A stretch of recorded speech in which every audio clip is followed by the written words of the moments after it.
Irmãos, temos feito uma série no livro de Filipenses, na carta de Paulo aos Filipenses, e até aqui, nós já vimos o seguinte: Paulo introduz a sua carta orando, agradecendo por aquela igreja, ao mesmo tempo que reconhecendo e pedindo ainda por crescimento para aquela igreja. Paulo se alegra por ver Cristo sendo anunciado, mesmo por meio das suas tribulações, por meio da sua prisão. Paulo conseguia se alegrar nessa que é a carta mais famosa por conter tanto a palavra alegria, mesmo Paulo escrevendo ela de uma prisão. Paulo diz que considera morrer um lucro, e o seu viver como Cristo, que enquanto ele estivesse vivo, ele continuaria trabalhando para que aqueles irmãos da igreja de Filipos crescessem na sua fé e na alegria que aquela fé produz. Paulo também chama a igreja a viver de modo digno do Evangelho, com coragem, com firmeza, com união na proclamação do Evangelho. Tudo isso é a maneira pela qual nós vivemos, de maneira a honrar o sacrifício que foi feito em nosso lugar. E no final do capítulo 1, Paulo termina com essa exortação da união, e no capítulo 2 ele fala daquilo que fere, que prejudica a nossa união, que é justamente o nosso egoísmo, o nosso orgulho, que é esse vazio de glória que existe dentro de nós, e quando nós não procuramos os interesses do outro, e sim procuramos os nossos próprios interesses, não agindo da mesma maneira como Jesus agiu, que não julgou como usurpação ser igual a Deus, mas esvaziou-se, se humilhou, foi para a cruz, e então Deus o exalta acima de todo nome. E então entramos no versículo 12 do capítulo 2 de Filipenses, que eu quero convidar você a acompanhar a leitura comigo, do versículo 12 até o final deste capítulo, no versículo 30. Filipenses 2, versículo 12 a 30. A palavra de Deus diz assim: quando eu estava aí, meus amados, vocês sempre seguiam minhas instruções. Agora que estou longe, é ainda mais importante que o façam. Trabalhem com afinco a sua salvação, obedecendo a Deus com reverência e temor, pois Deus está agindo em vocês, dando-lhes o desejo e o poder de realizarem aquilo que é do agrado dele. Façam tudo sem queixas, nem discussões, de modo que ninguém possa acusá-los. Levem uma vida pura e inculpável como filhos de Deus, brilhando como luzes resplandecentes no mundo cheio de gente corrompida e perversa. Apeguem-se firmemente à mensagem da vida.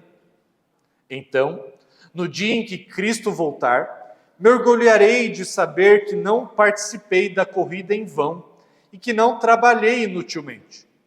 Contudo, me alegrarei, mesmo se perder a vida, entregando-a a Deus como oferta derramada, da mesma forma que o serviço fiel de vocês é uma oferta a Deus. E quero que todos vocês participem dessa alegria. Sim, alegrem-se e eu me alegrarei com vocês.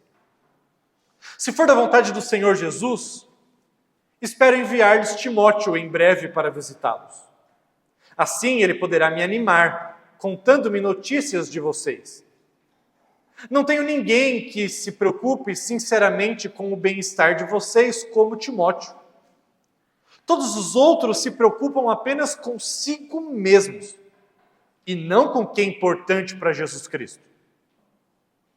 Mas vocês sabem que Timóteo provou o seu valor.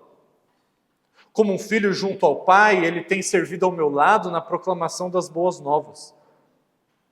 Espero enviá-lo assim que souber o que me acontecerá aqui. E tenho confiança no Senhor de que em breve eu mesmo irei vê-los.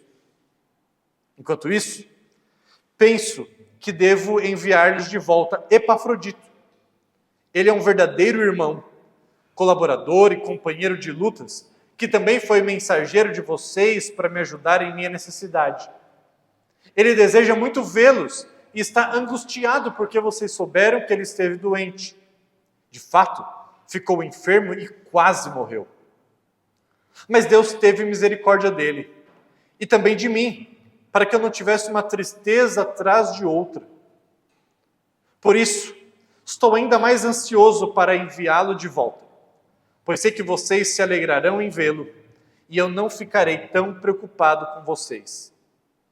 Recebam-no com grande alegria no Senhor e deem-lhe a honra que ele merece, pois arriscou a vida pela obra de Cristo e esteve a ponto de morrer enquanto fazia por mim o que vocês mesmos não podiam fazer.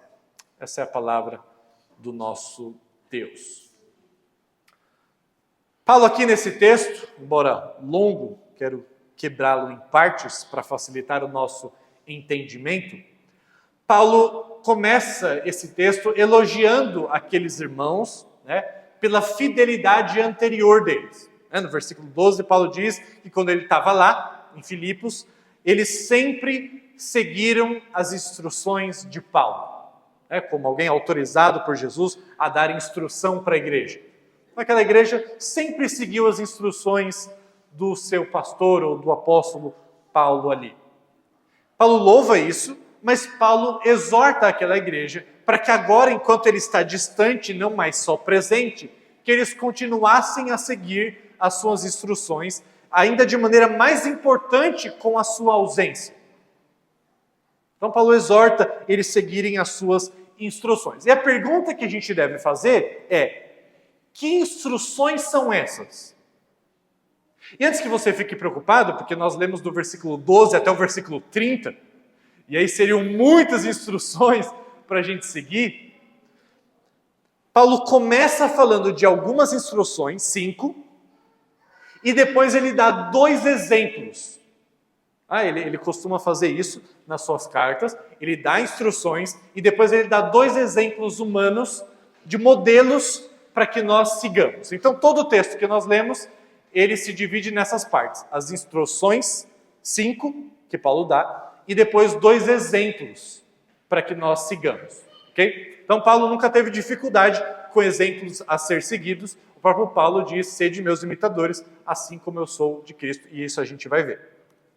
Ok, quais são essas 5 instruções? Eu quero que você preste bastante atenção nelas. Como são 5, não é tão fácil de memorizar. Por isso que eu peço que você internalize, até anote, ou nem precisa anotar porque está na sua Bíblia, mas preste bastante atenção nessas 5 instruções.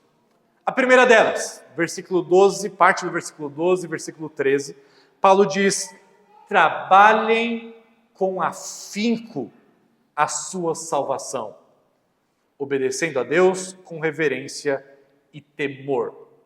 Essa é a primeira instrução. Trabalhar com afinco a salvação. E a gente pode olhar para isso e falar assim: peraí, a salvação não é pela graça? Paulo não diz em Efésios que não é pelas obras? Ou em Gálatas, por exemplo? Como que agora Paulo está falando que a gente tem que trabalhar nossa salvação? Não soa muito salvação por obras? Se é algo que eu tenho que trabalhar nela, então parece que, no final das contas, os católicos estão certos. Deus dá uma graça, mas a gente tem que trabalhar nela. Não é isso que Paulo está dizendo, de forma alguma. Inclusive, a palavra salvação, ela é uma palavra que tem um campo semântico maior do que meramente a nossa conversão. Então, salvação aqui tem a ver com o processo todo de Deus nos tirar das trevas e tirar as trevas dentro de nós mesmos. Então, quando Paulo fala trabalhar a salvação, ele está falando do aspecto do processo santificador que a salvação nos coloca. Então, em certo aspecto, a gente usa a palavra salvação muitas vezes para falar da conversão, mas várias vezes na Bíblia usa a palavra salvação para falar do aspecto total das obras de Deus em nós e sobre nós e em nosso favor. Okay? Então, quando Paulo fala trabalhar a salvação com afinco, ele não está dizendo salvação por obras, mas ele está enfatizando a nossa responsabilidade na santificação com comprometimento. Ok? Então, dizer que nós somos responsáveis tanto pela nossa conversão quanto pela nossa santificação, não é contradizer a soberania divina, nem na nossa conversão e nem na nossa santificação. Já disse isso várias vezes. O mesmo Deus que disse que é o Espírito que nos convence do pecado, da justiça e do juízo, é o Deus que diz que a gente deve se arrepender. O mesmo Jesus que fala, que chama as pessoas a exercerem fé nele, é o mesmo Jesus da Bíblia, que diz que a fé é um dom de Deus, que Deus quem dá. Okay? Então, nesse texto, Paulo está enfatizando a nossa responsabilidade em trabalharmos, em atuarmos com afinco, com compromisso em nossa santificação. Ok? Agora, como que a gente faz isso? Uma dica prática, tá? Para você ao ler a Bíblia. Quando você tem um imperativo, e logo depois desse verbo imperativo, você tem um gerúndio, o gerúndio está mostrando como aplicar aquele imperativo. Então, por exemplo, Paulo diz, trabalhem com afinco, trabalhem aqui é um verbo no imperativo, e obedecendo a Deus com reverência e temor é um gerúndio, obedecendo. Então, obedecendo a Deus com reverência e temor é a maneira que nós obedecemos o trabalhar em nossa salvação com afinco, ok? Então, como nós trabalhamos a nossa salvação com afinco? Obedecendo. Obedecendo. Nós temos aqui, irmãos, todas as instruções de Deus para uma vida de piedade. É o que o apóstolo Pedro diz em sua carta. Está aqui. Então, nós precisamos simplesmente obedecer a Deus, porque essa é a forma de nós sermos santificados e fazermos isso com afinco. E essa obediência, por sua vez, precisa ser repleta de reverência e de temor. Lembrando, eu sei que cansativamente eu falo sobre esse assunto, temor aqui não é obedecer a Deus por medo. Porque obedecer a Deus por medo significaria que nós não entendemos o Evangelho da Graça. Deus conquistou a salvação para nós em Cristo Jesus, e Paulo deixou claro em Romanos capítulo 8, versículo 1, que já não há mais nenhuma condenação para aqueles que estão em Cristo. E se já não há mais nenhuma condenação, e se Deus nos trata agora como um pai, por que razão deveríamos ter medo de Deus? Muito pelo contrário, medo na Bíblia, ou medo não, temor ao Senhor na Bíblia, que é uma expressão usada várias vezes no contexto Velho e do Novo Testamento, significa muito mais uma admiração reverente que nós temos por Deus, que nos leva de fato a obedecê-lo. É isso que Paulo diz que nós devemos fazer. A nossa obediência deve ser santa, reverente. Nós não estamos falando com um amiguinho da escola, nós estamos falando com Deus de todo o universo. É a Ele que nós prestamos a nossa obediência. Mas ao mesmo tempo, a nossa obediência ela precisa ser tão profunda que ela é um reflexo da nossa admiração por Deus. Nós obedecemos a Deus não por medo de sermos castigados, mas porque nós temos uma santa admiração por quem Deus é e por que Ele fez, que isso leva a gente ao caminho da obediência. Uma obediência alegre. Perceba quantas vezes Paulo fala sobre alegria nesse próprio capítulo. Se ele estivesse falando de um relacionamento de medo, aonde há medo não há alegria. Mas Paulo fala no contexto de obediência e ao mesmo tempo ele está falando no contexto de alegria plena. Mas quando uma obediência é resultado de uma admiração, de um temor ao Senhor nesse sentido. E ele dá justificativa para isso. Ele fala, olha, nós devemos trabalhar nossa santificação com afinco. Como fazemos isso? Com obediência, através de reverência e temor ao Senhor, de admiração pelo Senhor, pois, e ele justifica, Deus está agindo em vocês. Nós devemos, olha que interessante, em primeiro lugar, ele responsabiliza a gente, nós devemos trabalhar a nossa salvação, certo? Nós. Mas logo depois, na justificativa, ele diz, pois Deus está agindo em vocês. Percebe como a Bíblia não tem nenhum problema com responsabilidade humana e soberania de Deus? No mesmo texto, Paulo está dizendo: sejam responsáveis pela santificação de vocês. Sejam responsáveis. Atuem de maneira com afinco. Mas logo depois ele diz: porque Deus está trabalhando em vocês, dando-lhes o desejo, a vontade, a motivação, mas ele dá o poder para realizarem aquilo que é do agrado dele. Ou seja, irmãos, não se frustrem, em outras palavras, o que Paulo está dizendo. Porque na responsabilidade que compete a vocês, lembre-se de que Deus está atuando. Deus está dando o poder, Deus está dando o desejo, e Deus opera por meio do desejo e do poder que Ele concede a nós, de obedecermos ao Senhor. Então isso deve não só nos dar responsabilidade, como nos incentivar a fazer algo que temos um poder em nós, que promete que vai levar a bom termo. Paulo já disse aqui em Filipenses que a boa obra que Deus começou em nós, Ele haveria de terminá-la até o dia de Cristo. E mais uma vez, Paulo está nos lembrando que Deus está atuando no meio do seu povo. E isso deve ser motivação pela qual nós obedecemos o Senhor. Portanto, a obra de Deus na nossa vida não elimina a nossa responsabilidade. A reverência e o temor não indicam um medo paralisante, mas um compromisso pela admiração diante da grandeza de Deus.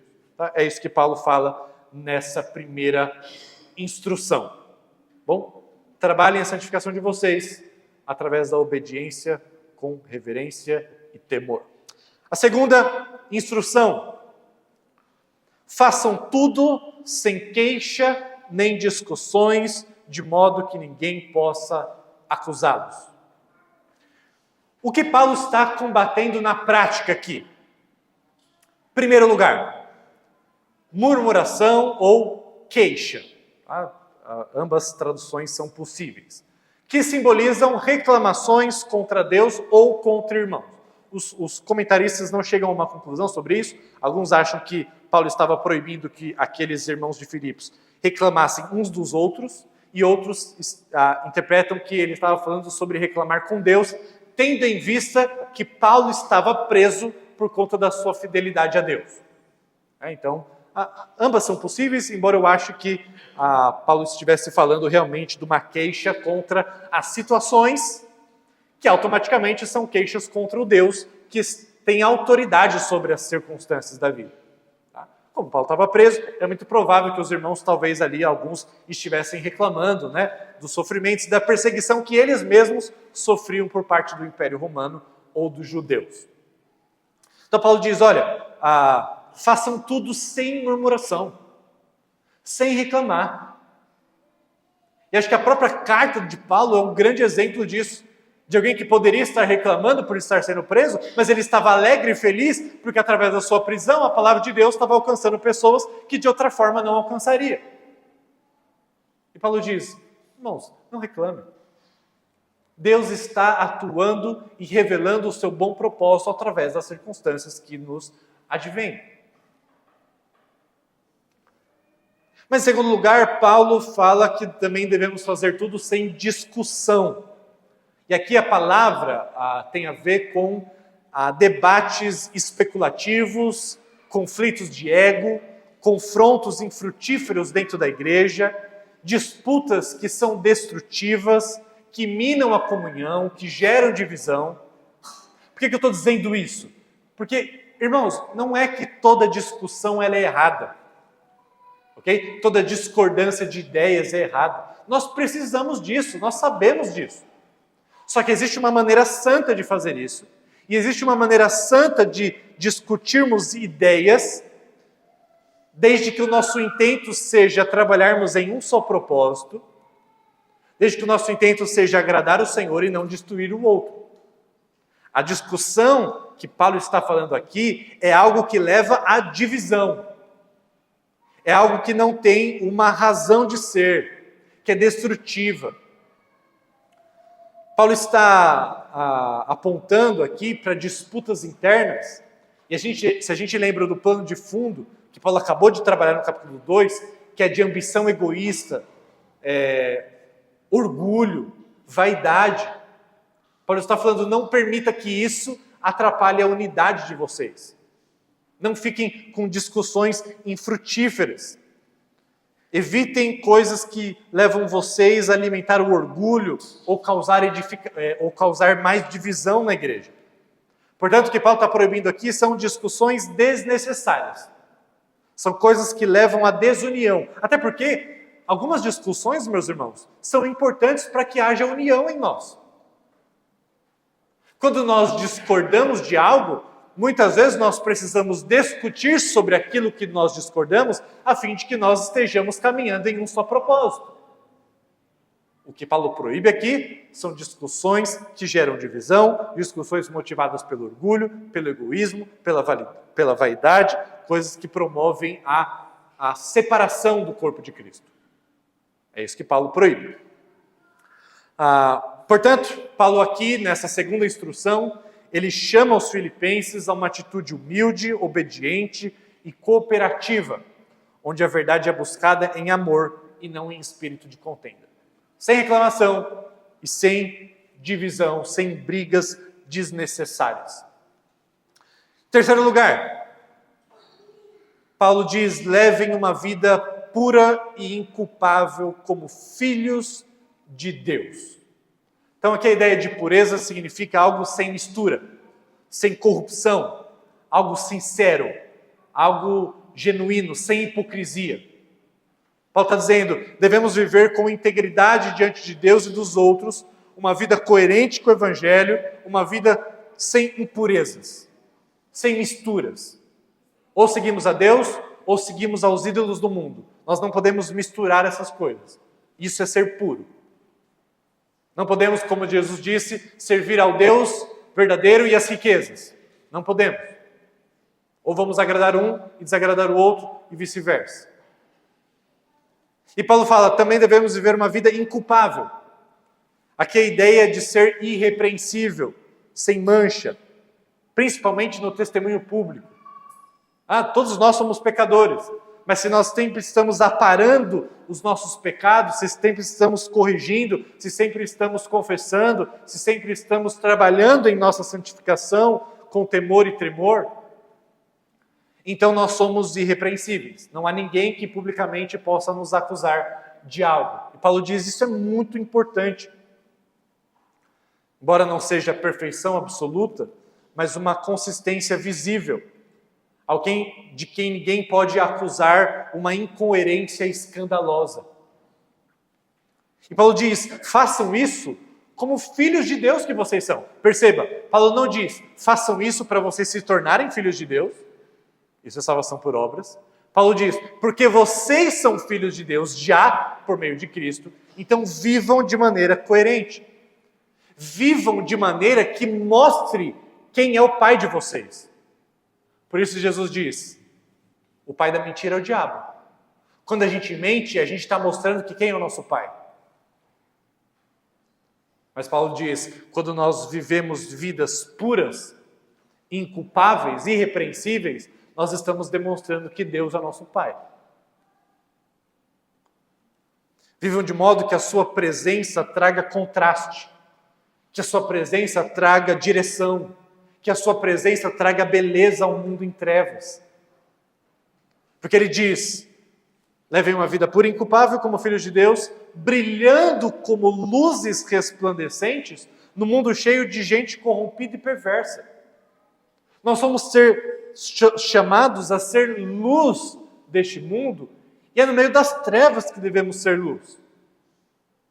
E através da nossa vida pura e inculpável, é que nós somos luz no mundo que está em profunda trevas, onde as pessoas estão corrompidas, onde as pessoas são perversas pelo seu coração enganoso, sem a graça. Em outras palavras, Paulo nos chama a viver no mundo de maneira irrepreensível, para que a luz de Cristo brilhe onde há escuridão. Em quarto lugar, Paulo diz, apeguem-se firmemente à mensagem da vida. Então, no dia que Cristo voltar, me orgulharei de saber que não participei da corrida em vão e que não trabalhei inutilmente. Na prática, o que significa dizer apeguem-se firmemente à mensagem da vida? Primeiro, mensagem da vida aqui é uma outra expressão para evangelho. O evangelho da graça, da salvação em Jesus Cristo. E Paulo está dizendo, então, em primeiro lugar, para que nós permaneçamos enraizados no evangelho. Não deixar que as tribulações, os sofrimentos, os argumentos humanos nos afastem da verdade em Cristo. Devemos rejeitar qualquer doutrina falsa, qualquer coisa que seja diferente do evangelho pregado por Paulo. Em segundo lugar, significa meditar e se alimentar constantemente na palavra. É assim que nós nos apegamos firmemente à mensagem da vida. Meus irmãos, se nós não temos a nossa devocional em dia, se nós não lemos a Bíblia diariamente, nós não estamos nos apegando firmemente à palavra. E não é uma leitura rápida, uma leitura de eu abro em qualquer texto, leio um versículo e vou embora e nem lembro o que eu li. É o ato da meditação, da memorização, de guardar a palavra no coração. É desse jeito que nós nos apegamos firmemente à mensagem da vida. É meditar, é contar, é pregar a nós mesmos, é pregando aos outros. É assim que nós nos apegamos à palavra da vida. Também quando nós vivemos de maneira coerente com o evangelho que nós pregamos, nós estamos nos apegando à mensagem da vida. Quando nós confessamos a nossa fé publicamente, também é uma forma de nos apegarmos à mensagem da vida.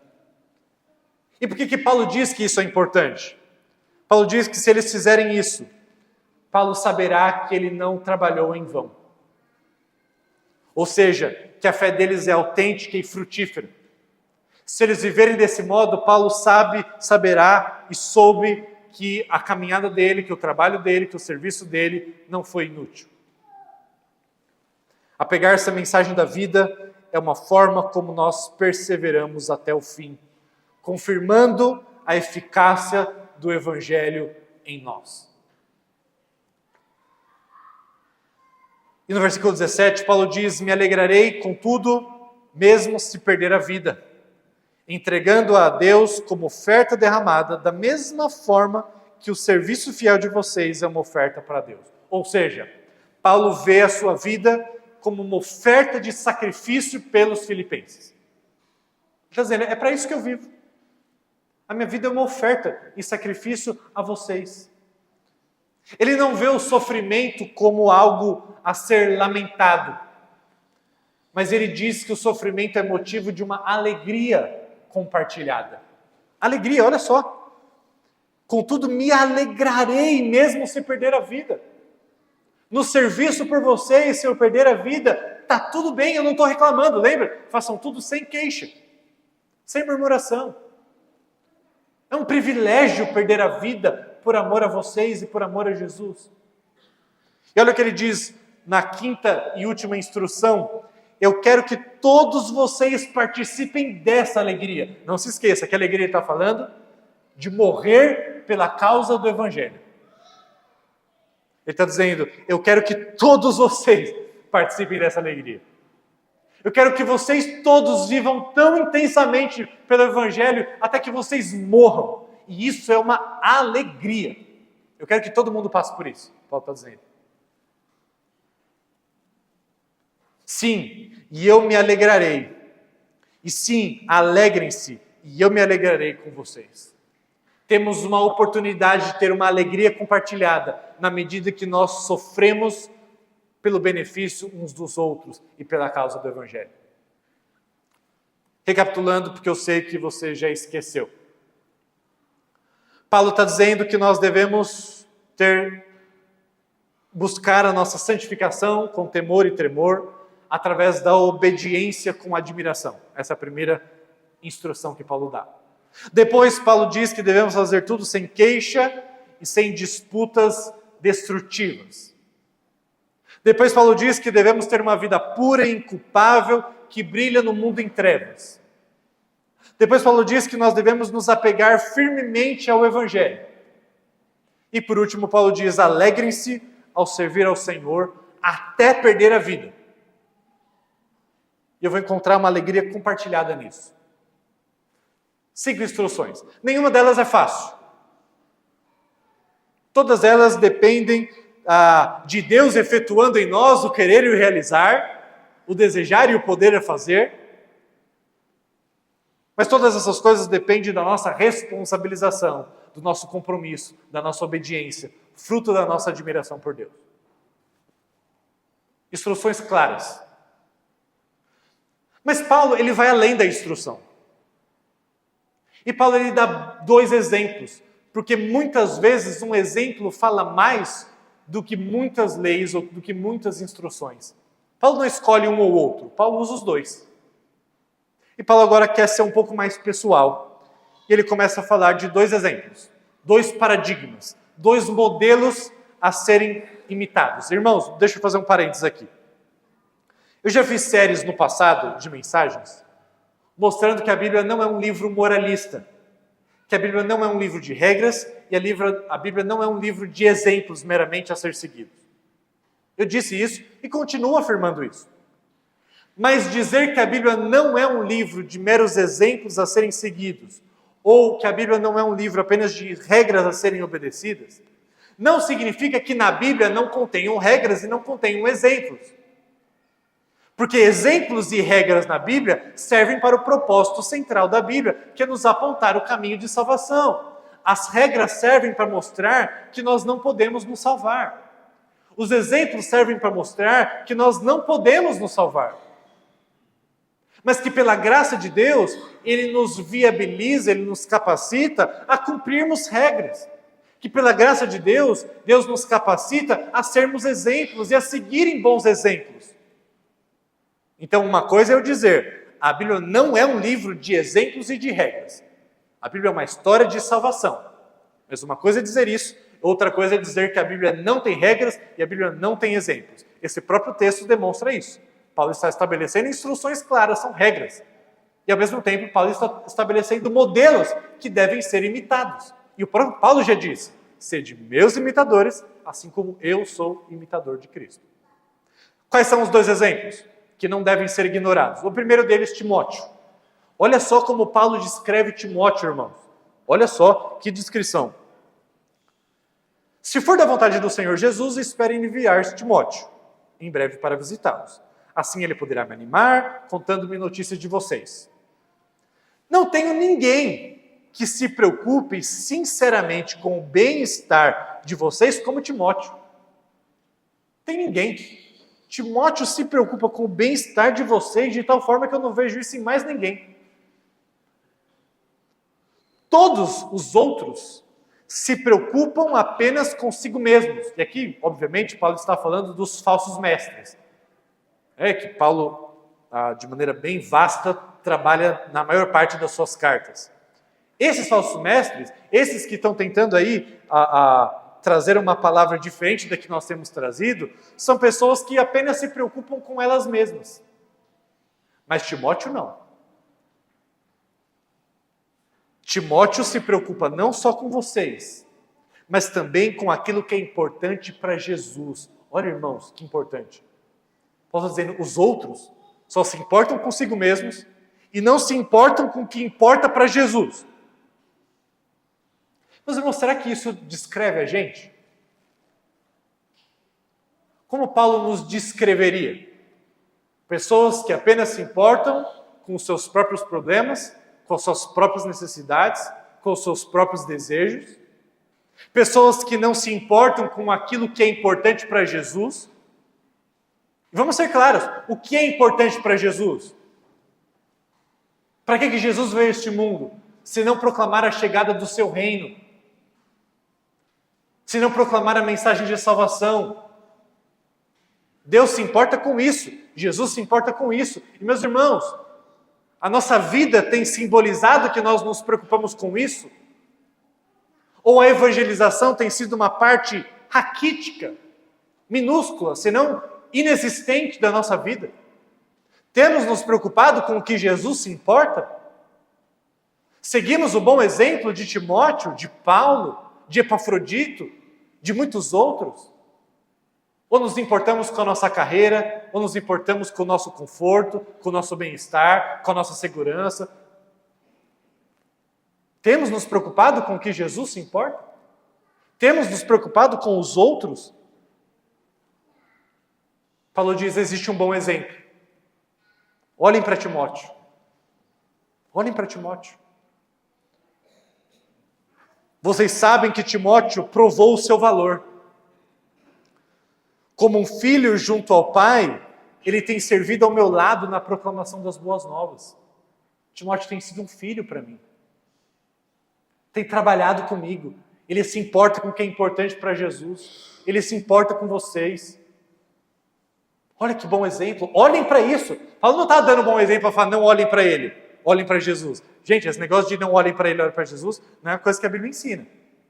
De novo, vou citar pela terceira ou quarta vez. Paulo diz, olhem para mim e sejam meus imitadores assim como eu sou de Cristo. Não é ausência de responsabilidade, não. Não olhe para mim.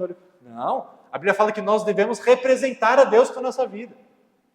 Paulo diz, olhem para Timóteo. Olhem como ele está representando a Jesus. Imitem-no. Ainda no versículo 23 e 24, Paulo diz, eu espero enviar Timóteo assim que souber o que me acontecerá aqui. E eu tenho confiança no Senhor, que em breve eu mesmo vou ver vocês. Primeiro bom exemplo, Timóteo. Timóteo não se preocupava apenas consigo mesmo, mas ele se preocupava com os outros e, sobretudo, com o que era importante para Jesus. É o modelo a ser seguido, irmão. Diferente das instruções, que eu acho que a gente esquece muito rápido, mas quando a gente vê as instruções sendo materializadas no modelo humano, isso nos impacta. Você pode ler várias vezes sobre a importância de sermos fiéis no casamento, mas na medida que você conhece um cônjuge fiel, isso te impacta muito mais do que uma mera regra. Paulo está dizendo, olhem para os exemplos, a fim de que vocês absorvam as minhas instruções. E o segundo bom exemplo, Paulo fala de Epafrodito. Olha como ele descreve Epafrodito. Enquanto isso, penso que devo enviar-lhes de volta Epafrodito. Ele é um verdadeiro irmão, colaborador, companheiro de lutas, ou seja, um cara que está comigo nas horas difíceis, que também foi mensageiro de vocês para me ajudar em minha necessidade. Foi Epafrodito que trouxe as informações para Paulo. Ele deseja muito vê-los. E está angustiado porque vocês souberam que ele esteve doente. Ou seja, Epafrodito está preocupado, ao invés de estar preocupado com ele está preocupado com vocês estarem preocupados com ele. E de fato, ele ficou enfermo e quase morreu.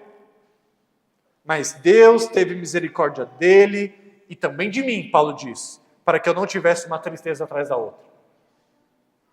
O amor dele por vocês e a missão que ele veio desempenhar quase levou à morte.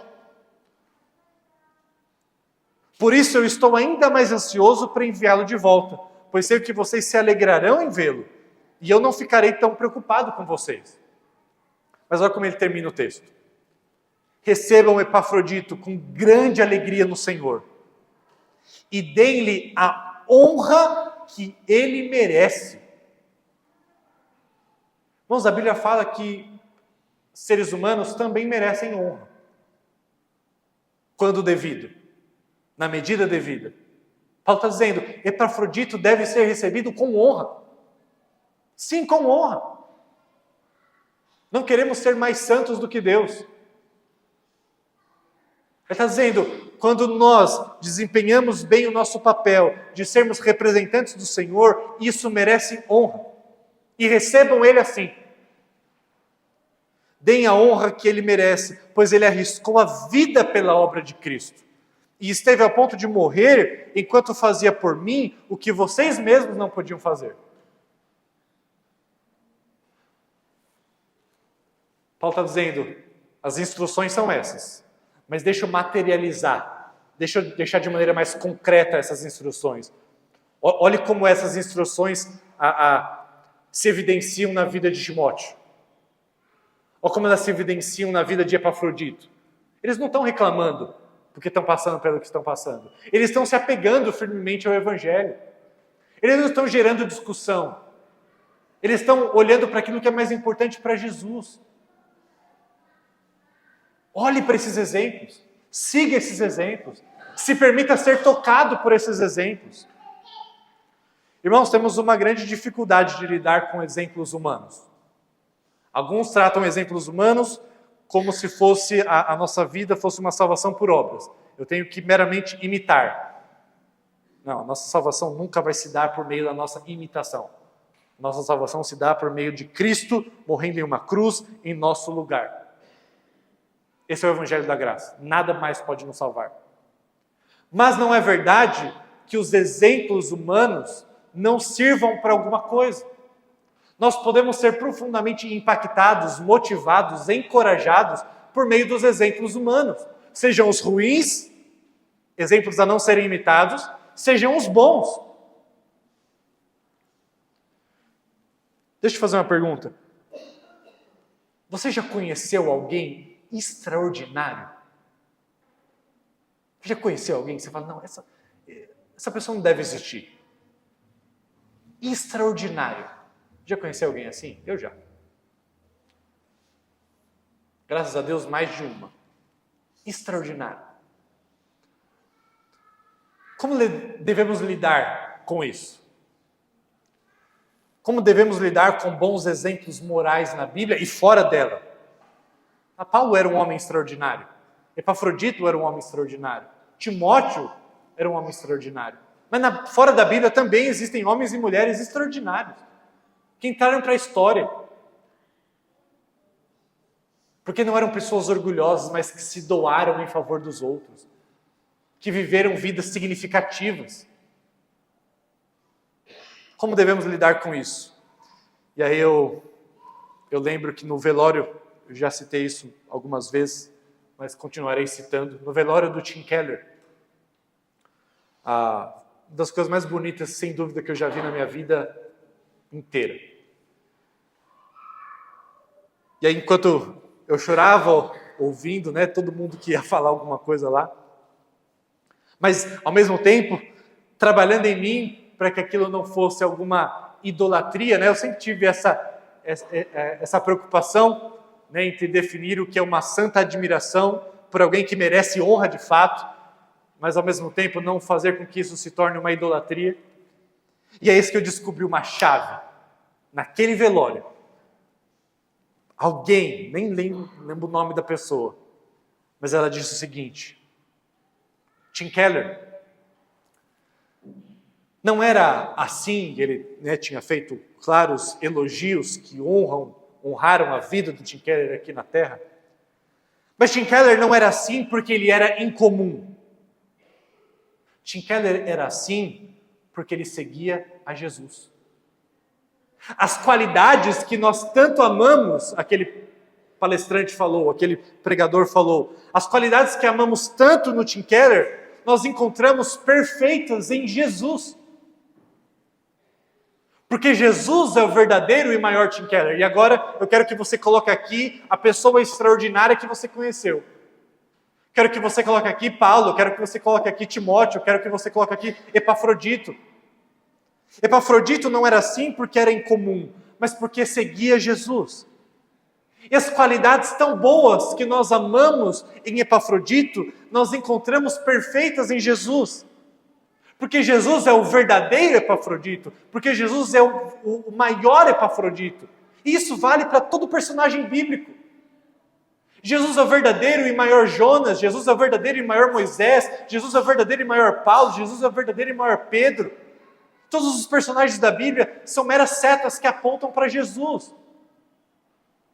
E que quando nós desfrutamos das suas qualidades, dos seus bons exemplos, nós precisamos imaginar a seguinte coisa.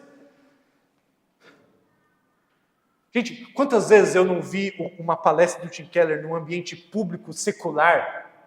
Eu fico, meu Deus, quanta sabedoria! Ao mesmo tempo, quanto zelo pela palavra, quanto amor por aqueles que discordam dele. Eu fico, que incrível! E quando eu ouvi essa frase nesse velório, eu fico, se é tão incrível num pecador miserável como o Tim Keller, imagina Deus. Os bons exemplos nos levam de volta para Deus.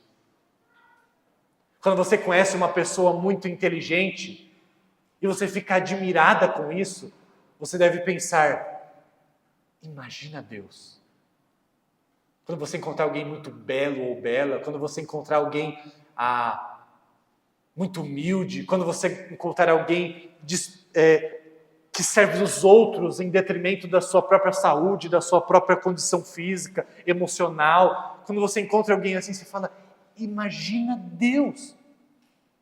Isso aqui é só um espelho embaçado. E com esse espelho embaçado eu já me admiro. E com esse espelho embaçado eu já me encorajo. Com esse espelho embaçado eu já tenho mais motivação para viver uma vida diferente. Agora, imagina aquele para quem esse espelho embaçado aponta. Imagine aquele que tem toda a sabedoria, que tem toda a beleza, que tem todo o poder, que tem toda a majestade. Pessoas extraordinárias não são assim porque são incomuns, mas são assim porque seguiam a Jesus. As qualidades que tanto amamos em pessoas extraordinárias, nós encontramos perfeitas em Jesus. Porque Jesus é o verdadeiro maior e extraordinário que esse mundo já viu.